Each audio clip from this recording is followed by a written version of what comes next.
नमस्कार, मैं हूं श्वेता और आप देख रहे हैं एनआरआई मैटर्स टीवी न्यूज। आज हम आपको एक ऐसे भारतीय मूल के किशोर की प्रेरणादायक कहानी बताने जा रहे हैं जिसने आर्टिफिशियल इंटेलिजेंस की मदद से मेडिकल साइंस में क्रांतिकारी बदलाव लाने की दिशा में कदम बढ़ाया है। आंध्र प्रदेश के मुख्यमंत्री चंद्रबाबू नायडू ने हाल ही में 14 वर्षीय सिद्धार्थ नंद्याला से मुलाकात की, जिन्होंने सर्केडिया वी नामक एक पावर्ड ऐप विकसित किया है जो मात्र 7 सेकंड में हृदय रोग का पता लगा सकता है। सिद्धार्थ मूल रूप से आंध्र प्रदेश के अनंतपुर जिले से हैं और अब अमेरिका में रह रहे हैं। उनकी उपलब्धि को देखते हुए उन्हें दुनिया के सबसे कम उम्र के सर्टिफाइड प्रोफेशनल्स में से एक माना जाता है। सिद्धार्थ का यह ऐप अमेरिका और भारत में 15,000 से अधिक मरीजों पर सफलतापूर्वक परीक्षण किया जा चुका है। इस इनोवेशन को मेडिकल साइंस में एक बड़ी उपलब्धि के रूप में देखा जा रहा है, क्योंकि यह हृदय रोगों के शीघ्र निदान में मदद कर सकता है और समय पर उपचार सुनिश्चित कर सकता है। मुख्यमंत्री चंद्रबाबू नायडू ने उनकी इस अद्भुत खोज की सराहना करते हुए उन्हें हर संभव सरकारी सहायता देने का आश्वासन दिया। उन्होंने सिद्धार्थ को राज्य के स्टार्टअप इकोसिस्टम का हिस्सा बनने और भविष्य में अपने इनोवेशन को और बेहतर बनाने के लिए पूरा सहयोग देने की बात कही।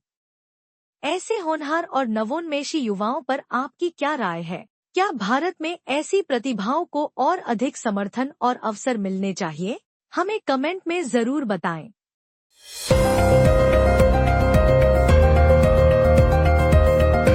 आज हम आपको एक बड़ी आपराधिक घटना के बारे में बताएंगे, जो कनाडा के इतिहास की सबसे बड़ी सोने और नकदी की चोरी से जुड़ी है। कनाडा में भारतीय मूल के एक और व्यक्ति को गिरफ्तार किया गया है, जो टोरंटो के मुख्य हवाई अड्डे से 22 मिलियन कनाडाई डॉलर की सोने की सिल्लियों और विदेशी मुद्रा की चोरी में शामिल था। यह घटना 17 अप्रैल 2023 की है, जब एयर कनाडा की एक फ्लाइट से ज्यूरिख, स्विट्जरलैंड से आया एक एयर कार्गो कंटेनर टोरंटो के पियर्सन इंटरनेशनल एयरपोर्ट पर उतारा गया था। इसे हवाई अड्डे की एक सुरक्षित स्टोरेज फैसिलिटी में रखा गया था, लेकिन फर्जी दस्तावेजों का उपयोग कर इसे वहां से चुरा लिया गया। चोरी की सूचना पुलिस को अगले दिन दी गई। हाल ही में भारतीय मूल के 36 वर्षीय अर्चित ग्रोवर को टोरंटो एयरपोर्ट पर गिरफ्तार किया गया, जब वह भारत से कनाडा लौटा। पुलिस ने पहले ही उसके खिलाफ कनाडाव्यापी गिरफ्तारी वारंट जारी किया था। ग्रोवर पर 5,000 कनाडाई डॉलर से अधिक की चोरी और आपराधिक साजिश रचने का आरोप लगाया गया है। इसके अलावा वह अमेरिका में भी हथियारों से जुड़े आरोपों का सामना कर रहा है। इस मामले में पहले ही 5 अन्य आरोपियों को गिरफ्तार किया जा चुका है, जिनमें 2 भारतीय मूल के नागरिक, परमपाल सिद्धू, उम्र 54, और अमित जलोटा, उम्र 40, के साथ 3 अन्य आरोपी शामिल हैं। पुलिस जांच में पता चला है कि एयर कनाडा के कम से कम 2 पूर्व कर्मचारी भी इस चोरी में शामिल थे।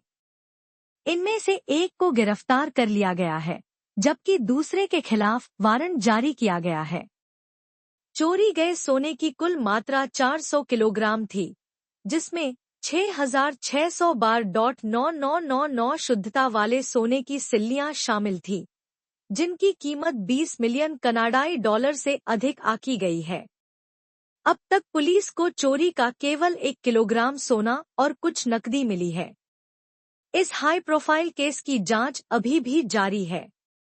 क्या आपको लगता है कि अंतर्राष्ट्रीय स्तर पर अपराधों में भारतीय मूल के लोगों की बढ़ती संलिप्तता चिंता का विषय है? इस पर आपकी क्या राय है? हमें कमेंट में जरूर बताएं।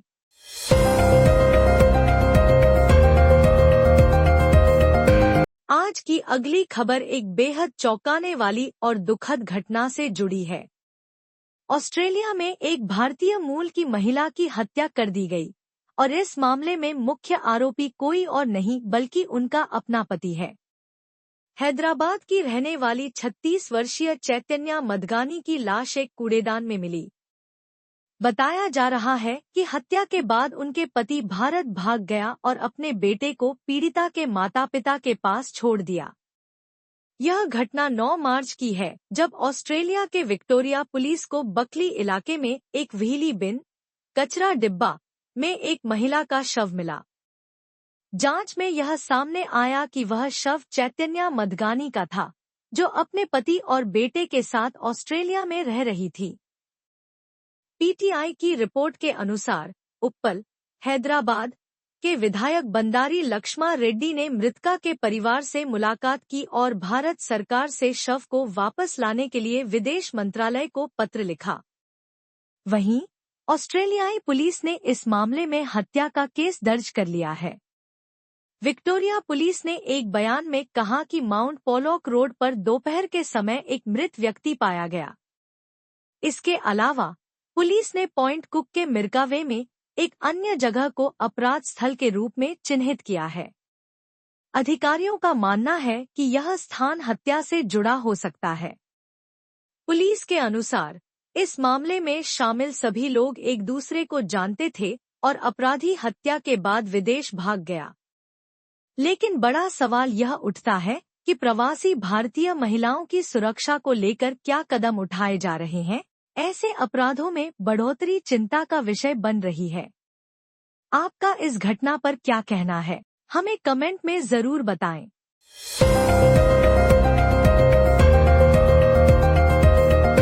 अगली खबर पंजाब के लुधियाना से है, जहां एक डीजे पार्टी के दौरान 2 समुदायों के बीच विवाद इतना बढ़ गया कि मामला पथराव और हिंसा तक पहुंच गया।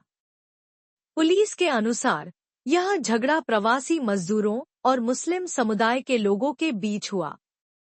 लुधियाना के एडीसीपी पीएस वेरक ने बताया कि डीजे बजाने को लेकर दोनों पक्षों के बीच कहासुनी हुई, जो धीरे धीरे बढ़ती चली गई और फिर हिंसा में बदल गई। विवाद इतना गंभीर हो गया कि दोनों गुटों ने एक दूसरे पर पत्थरबाजी शुरू कर दी, जिससे इलाके में अफरातफरी मच गई। सूचना मिलते ही पुलिस मौके पर पहुंची और हालात को काबू में किया। पुलिस का कहना है कि स्थिति अब नियंत्रण में है, लेकिन इलाके में तनाव अभी भी बना हुआ है। इस मामले में एफआईआर दर्ज कर ली गई है और कुछ लोगों को गिरफ्तार किया गया है। पुलिस अधिकारी ने बताया कि हम सीसीटीवी फुटेज की जांच कर रहे हैं, ताकि पूरी घटना की सच्चाई सामने आ सके और दोषियों के खिलाफ उचित कार्रवाई की जा सके। सूत्रों के मुताबिक अब तक 7 से 8 लोगों को पूछताछ के लिए हिरासत में लिया गया है और मामले की गहराई से जांच की जा रही है। यह घटना लुधियाना के एक व्यस्त इलाके में हुई, जहां आमतौर पर प्रवासी मजदूरों की बड़ी संख्या रहती है। स्थानीय लोगों के अनुसार इस इलाके में पहले भी छोटे मोटे विवाद होते रहे हैं, लेकिन इस बार मामला इतना बढ़ गया कि पुलिस को हस्तक्षेप करना पड़ा। कुछ प्रत्यक्षदर्शियों का कहना है कि डीजे की आवाज को लेकर विवाद शुरू हुआ, लेकिन बाद में यह सांप्रदायिक रंग ले लिया। लुधियाना जैसे औद्योगिक शहर में इस तरह की घटनाएं प्रशासन और कानून व्यवस्था के लिए एक बड़ी चुनौती है। क्या इस तरह के विवाद किसी बड़ी साजिश का हिस्सा हैं, या फिर यह सिर्फ एक तात्कालिक झगड़ा था?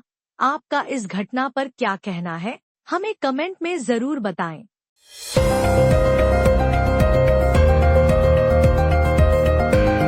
यदि आप हमारी एनआरआई मैटर्स न्यूज चैनल को किसी भी प्रकार की जानकारी या समाचार देना चाहते हैं, तो कृपया हमसे संपर्क करें।